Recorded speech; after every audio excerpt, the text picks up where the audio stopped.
Pathological liars cannot help themselves. The DemonRat Party and government in general are professional bullshit artists. It is tragic that so many of them creeped into positions of authority while for the last at least 55 years since JFK, the mainstream media and practically all of Hollywood and many in Pedowood have been the propaganda arm of the satanic baby-eating cabal. In the following video, you'll see some old issues brought up, like Benghazi and Paul Combetta's Reddit post soliciting help from the Reddit community to strip out the email address belonging to the Oven Fashionista. It raises the Benghazi question, the Russia and Trump bogus dossier, and much, much more. This would be hilarious if it were a comedy skit, but it's for real, and that is why we have to arrest and publicly execute these traitorous bastards. Ms. Fredrickson, what's the name of the organization that you head up? The American Constitution Society. American Constitution Society. Before the Mueller report was made public, and actually 2 days before Attorney General Barr did his first letter to tell us anything about the report, which was March 24th of this year. 2 days prior to that, on March 22nd, 2019, you said this. You said, the question isn't whether members of the Trump campaign conspired with Russia to sway the 2016 elections. We already know they did. How did you know that before the report even came out? We had seen multiple indictments as well as prosecutions and convictions of people associated with Russia. But shouldn't normally someone who's heading up the Constitution Society, don't you normally wait until an investigation's over? Isn't, in this great nation, people are presumed to be innocent until proven otherwise, and you were already making a finding, stating a finding as the head of the American Constitution Society before we even had the report by the special counsel's office? There was quite a lot of evidence already in the record, and I think the Mueller report then goes further to lay out multiple instances of contacts between Trump well, what's administration. interesting, you just mentioned the Mueller report. What's interesting is that same day that you said the question isn't whether the members of the Trump campaign conspired with Russia to sway the elections. We already know they did, even though we didn't know that because the report wasn't done. That same day, you wrote an op-ed. You just mentioned the Mueller report, but you wrote an op-ed that same day, March 22nd, 2019, where you said, we don't need to read the Mueller report. And now you're telling us we do. So before the report came out, before Bill Barr said anything, you said, we already know he's guilty, and oh, by the way, don't read the report. Sir, now you're telling us we should read the report? The point was a rhetorical one, that there is already so much evidence out there That's that not Congress needs to right examine. Here. We don't need to read the Mueller report. You wrote that, right? I didn't write the title, actually. If you read the body of the opinion piece, you will see that it says Congress needs to get this report. So, well, here's what you wrote. Well, just second paragraph. Mr. Mueller's report may never go public, but we don't need a peek at the recommendations anyway. So, did you write that? I did. Okay, so you did. But now you're telling us we should read the report? I do. Yes, there's much more in there. Let's read the report on page 2. We knew a fair amount already, but now we know more. And I think Congress needs to actually see the full report and the evidence underlying it. And let's read the report. Let's read the understand how Russia interfered in our elections, which, again, I will state, I think it's troubling that your side of the aisle doesn't seem to want to examine. I think it's troubling that the head of the American Constitution Society said, we already know that he did something before the report was final. Now you're telling us to read the report, and I'm going to read it on page 2. Page 2. The investigation did not establish that members of the Trump campaign conspired or coordinated with the Russian government in its election interference activities. So now that first you said don't read the report, now you're saying read the report. I'm reading the report, and it directly contradicts what you said as the head of the American Constitution Society. And of course, the Democrats think it's fine and appropriate to have the head of the American Constitution Society come in here and lecture us today and tell us today how we need to move towards impeachment. I mean, I fail to get it. I fail to get it. So what do you say about that sentence right there on page 2, that now that you've changed your mind and say we should read the report, where Bob Mueller says, the special counsel's office says, The investigation did not establish that members of the Trump campaign conspired or coordinated with the Russian government in its election interference activities. Well, I think it's unfortunate that you actually haven't read the opinion piece, which does say that Congress needs to see the full Mueller report. That is what the opinion piece We're says. talking about what you wrote, what you said, and what Bob Mueller said. You said, exactly don't read the what report. The opinion piece says, that Congress needs to get the full Mueller report. I think, Mr. Chairman, here's what's interesting. Here's what's interesting. We have a witness today who, before the Mueller report was out, said, we already know the president's guilty. Before Bill Barr issued his first statement on the report, says, we already know he's guilty. That same day that she said those things, she writes an op-ed piece saying, don't read the Mueller report, because if you do, you'll find out what she claimed is absolutely not true. I would actually, and she's an expert witness once again, today. would recommend that you actually read the piece so that you can see what it I read says. your piece. I read the whole darn thing. Apparently not, because it does I say did just that a few Congress... minutes ago, because I remember the exchange we had a few months ago, right after Bill Barr had sent his March 24th letter, and we had a little discussion about this same fact. I can't believe the Democrats invited you back. As I said, it's really unfortunate that you don't actually bother to read beyond the title. Mr. Chairman, I got 20 seconds. I got 4 seconds. I did read, and you know what? I did not follow her advice. I read the Mueller report. She's telling people not to. Perfectly. Mr. Jordan, did you wish to be recognized? Unless the ranking member wanted to go. He's deferring to you. Okay. Thank you, Mr. Chairman.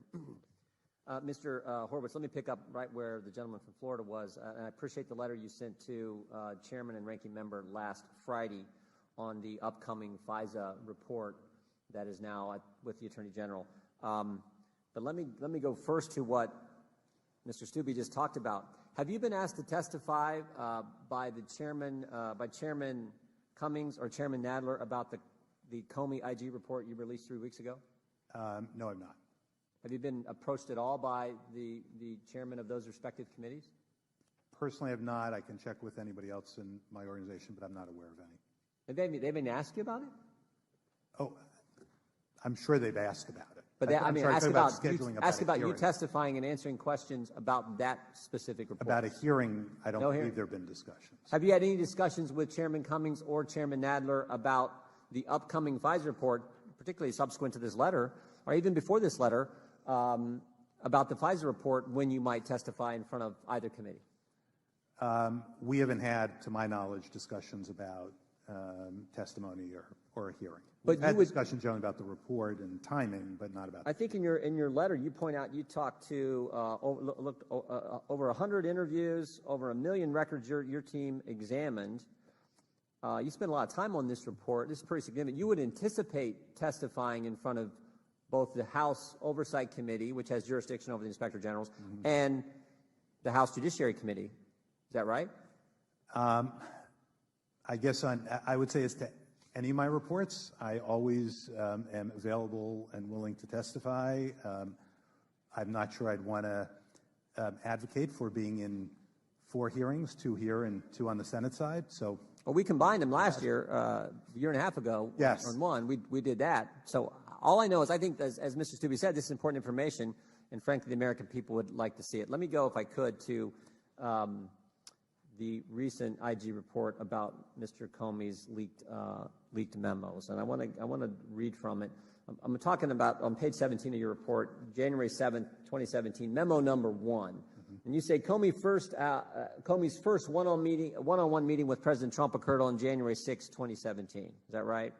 That's right. And before briefing President, I'm reading from your report, before briefing President-elect Trump, Mr. Comey met with senior leaders at the FBI, Jim Rubicki, Andy McCabe, Jim Baker, and supervisors of the FBI's investigation. Is that right? Again, I don't have it in front of me, but that's my Yeah, so he has a pre-meeting. They're going to go up to brief President-elect Trump, right. January 6, 2017, so it's President-elect Trump at the time. They have a pre-meeting to figure out how this is going to go. And actually, even more of a pre-meeting they have with Mr. Clapper and Mr. Brennan to figure out how exactly the briefing for the President-elect is going to happen. Is that right? And who's going to do it. And who's going to do what. Right. And they break it into 2 parts. All of them brief the President-elect on general assessment, intelligence assessment, the ICA. And then they all leave, and Mr. Comey sits down with the President. Is that right? That's my recollection, yes. So Mr. Comey sits down with President-elect Trump and talks to him about what?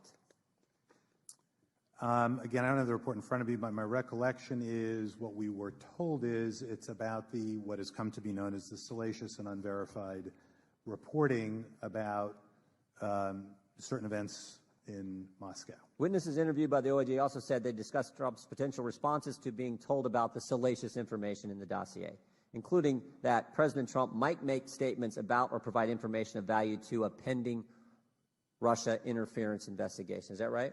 That's my recollection. Yeah, so Comey stuck around and briefed him on the dossier. Well, on that one piece of my recollection. Understand. So what I'm interested in is we always thought that this meeting was to give the president the intelligence assessment and fill him and give him a briefing. He's president-elect. But it now looks like, based on what you wrote at the bottom of page 17, that they included trying to get information on the pending Russia interference. So it wasn't just information going one way. They were actually trying to get information from the president as well. Is that right? That's what we've reported. That's different. That's different. That's something I don't think we knew before. Multiple FBI witnesses recalled agreeing ahead of time that Comey should memorialize this event after it happens, right? Right. So he gets in the car on the way home, and he immediately starts memorializing what took place. It's interesting. One of the things that he said, the reason they did this was because they thought the president-elect might misrepresent what happened in the encounter. Remember that from the report? Vaguely. Yeah. Again, I'd have to. It says it on page 18.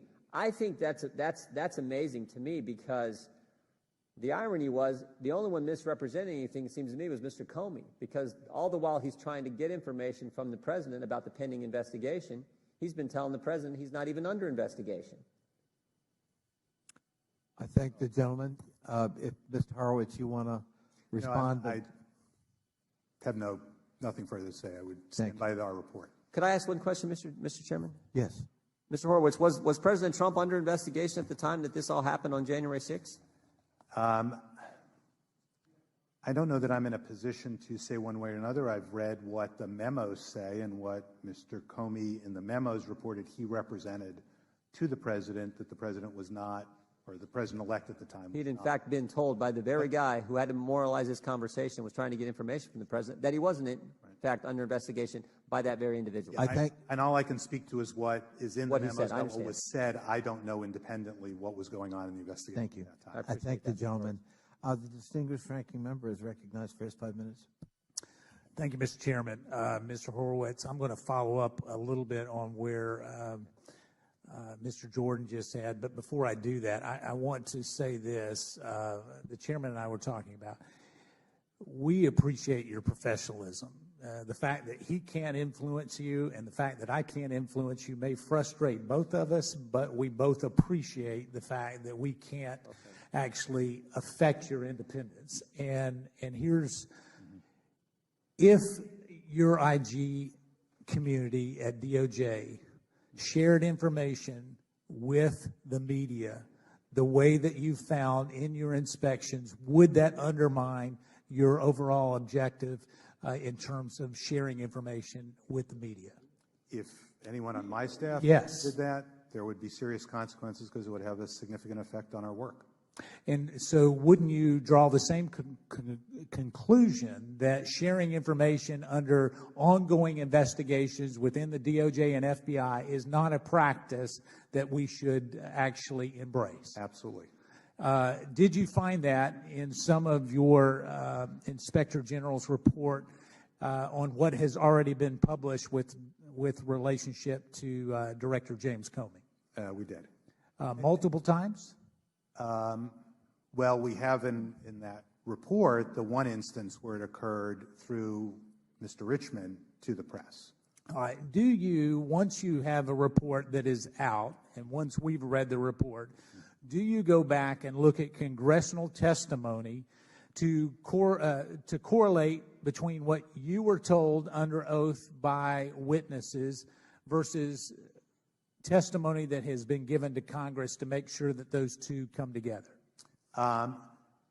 If we're aware of it and it relates directly to it, yes, but obviously we're not up to date on all the different testimonies that occurred. So usually we rely on the referrals.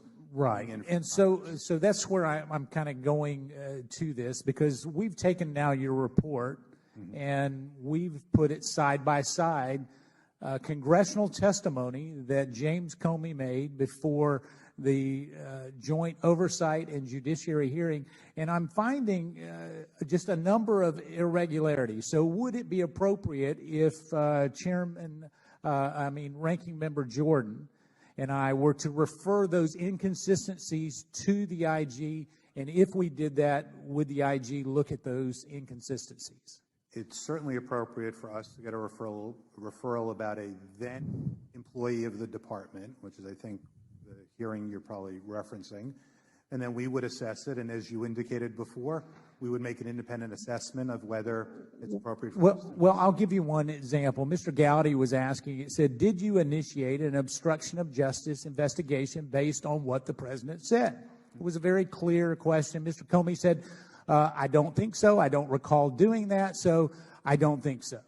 However, on page 13 of your IG's report, it said that Comey purposely leaked the memos so that they could have a special counsel appointed to investigate obstruction of justice. So two of those cannot be true. They're at opposite dynamics in terms of what they're constructing, and we have dozens of examples where that has happened. Is that something that would be important for the American people to know and for you to look into? I guess I would say, as in any situation, we'd want to get the referral, the testimony, and so we could make. So we'll be referring those inconsistencies to you today, Mr. Horowitz, and I think that it's important that the American people get to look at this. My understanding is from reports that, and from your letter, that you have officially given the FISA abuse work that you've done over to be reviewed by the appropriate parties at DOJ. Is that correct? So we've given our factual findings to the department for their marking. What we then do once we get it back, whether we have to go back and forth on the markings is one issue. Right. Once those are final, we then take that and try and write our public report from that. Right. Because we want to make as much of this public. Sometimes we'll have to either redact information or write around it, but that would be the next stage after this. So we're not quite final yet. Right. So at this point, can you rule out the fact that there will be any criminal referrals as it relates to this new FISA abuse report that is coming out? Can you rule that out? I'm not going to speak to that issue one way or the other. All right. I yield back. I thank you, gentlemen. Gentleman from Wisconsin, Mr. Grothman, is recognized. Thank you, Mr. Chairman. Director, in your opening comments, you said this was an unusual case. I would say that's the understatement of the year. Husband of the subject meets with the Attorney General 3 days before Secretary Clinton is interviewed by the FBI. 9 people get to sit in with Secretary Clinton during that interview. One of those was her Chief of Staff, Cheryl Mills, who was the subject of the investigation. 5 people get some kind of immunity. 5 people get some kind of immunity, yet no one is prosecuted. 3 of those people who get immunity take the 5th in front of Congress, and one of them doesn't even bother to show up when he's subpoenaed. Supposed to have been at that very chair you're sitting at. And of course, the Attorney General announces that she's going to follow your recommendations, even though she doesn't know what those recommendations are, the only time she's ever done that. So of course this was unusual. We've never seen anything like this, which sort of brings me to the post. I'd like to put up the post that some have talked about, which is the post by Mr. Combetta on Reddit. And you said earlier that you don't know if you examined this during your investigation, so let's examine it now. I need to strip out a VIP's address from a bunch of archived email. Basically, they don't want the VIP's email address exposed to anyone. Now, Director, when I hear the term strip out email address, I think of somebody's trying to hide something, somebody's trying to cover up something, and it sort of raises an important question from these 2 sentences. Who's the they who wants something hid, and who's the VIP who also wants something hid? Director Comey, is it likely the VIP well, actually not just a VIP, it's a very, very important person according to Mr. Combetta. Is it likely that that person is Secretary Clinton? Yes, sure. Okay, and is it also likely that the they refers to her Secretary Clinton's staff and specifically Cheryl Mills? I don't know that. Either her lawyers or some staff that had tasked him with the production. So one other thing that's important on that, if we could put that back up, one other thing that's important is the date. The date at the top says July 24th, 2014. So whenever I see a date, I'm sure you do the same thing, I always look at what's happening about that same time frame, what may have happened directly before that, and maybe directly after that. So I went back to your reports that you guys had given to us. The first report back last month, August 18th, 2016, page 15. On page 15, it says, during the summer of 2014, State Department indicated to Cheryl Mills a request for Clinton's work-related emails would be forthcoming. State Department gives Cheryl Mills a heads up that she's got to go round up all of Secretary Clinton's email. On that same page, it says the House Select Committee on Benghazi had reached an agreement with the State Department regarding production of documents on July 23rd, 2014, just the day before, which I find kind of interesting. Then from your report that we got just last week, after reviewing several documents dated in and around July 23rd, 2014, Paul Combetta had a conversation with Cheryl Mills, and after reviewing a July 24th, there's that date again, 2014 email from Brian Pagliano, Paul Combetta explained Cheryl Mills was concerned Clinton's then current email address would be disclosed publicly. So, sure looks to me like it's Secretary Clinton, as you said, but also that it's Cheryl Mills and Brian Pagliano who are urging Mr. Combetta to cover this stuff up. You agree? From what you read, it sure sounds like they're trying to figure out a way to strip out the actual email address from what they produce. Well, they're actually trying to strip it all out. PST file, everything. Here's the takeaway in my mind. Mills gets a heads up, Cheryl Mills gets a heads up in midsummer of 2014. July 23rd, the day before Mr. Combetta's Reddit post, the Benghazi Committee and the State Department reach an agreement on production of documents. Cheryl Mills has a conversation with Paul Combetta. He goes on Reddit then and tries to figure out how he can get rid of all this email. Even though he's not successful then, he has to do it later down the road with BleachBit. And then the clincher. Just last week, he's going online and trying to delete these Reddit posts. He's trying to cover up his tracks. He's trying to cover up the cover-up. So I guess the question is, and someone's asked it earlier, in light of all this, are you thinking about reopening the investigation? I may have misunderstood what you said during the question. I don't understand that to be talking about deleting the emails. I understand to be talking about removing from the from line the actual email address. But anyhow, maybe I misunderstood you. But the same guy later took BleachBit and did delete emails. Sure. Yeah. So my question is, the guy you gave immunity to, the guy who took the fifth in front of us, is online trying to figure out how to remove email addresses, change evidence, later uses BleachBit, that guy who won't testify in front of Congress, and he has correspondence with Cheryl Mills, a subject of the investigation, Cheryl Mills, who also got some kind of immunity agreement, Cheryl Mills, who walked out for part of the questions during the interview with the FBI. Seems to me that's pretty compelling, and the timeline's pretty compelling as well. I'm not following compelling of what. There's no doubt that Combetta was involved in deleting emails. After conversations with Cheryl Mills. He had the OSHIT moment, as he told us. And that's why it was very important for us to interview this guy to find out who told you to do that, why did you do that. That's why he was given use of it. You know about the Reddit post when you interviewed him? As I said earlier, I think we did. I think our investigators did. I'm not positive as I sit here. Mr. Chairman, the guy's trying to cover up the Reddit post where he's trying to figure out how he can cover up the email addresses. And I find that compelling, particularly in light of the fact that just the day before, he's talking with Cheryl Mills, and the State Department is on notice that the Benghazi Committee wants these very documents.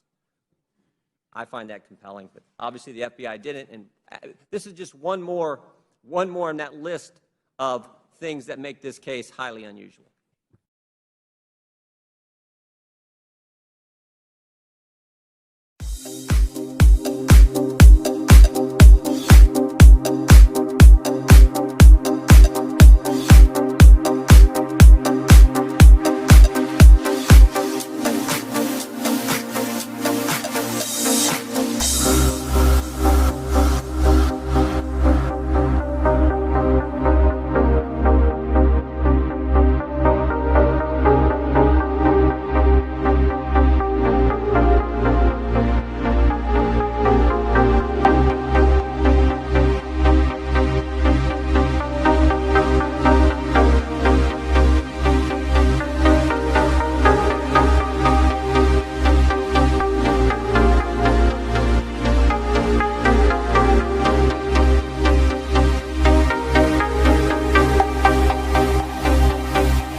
Please subscribe to our backup channels, Whirlwind Revolt, Inglorious Patriots, and Net4Truth USA 2 Patriot channel. You can also find us at Net4Truth USA on BitChute. We fly so close to the target, we're on our 4th fighter jet. We will be relentless truth seekers until the enemies of freedom are defeated. You can support this channel by using the links in the description, but for a $100 donation, I will personally send you a autographed hardcover special edition copy of Land of Childhood's Fears. Also, visit my bookstore at lulu.com/net4truth USA. If you are viewing this video on BitChute, you can use the links in the description to support us, or simply click the green $ dot on our video to support this channel. Thank you. Links are in the description section.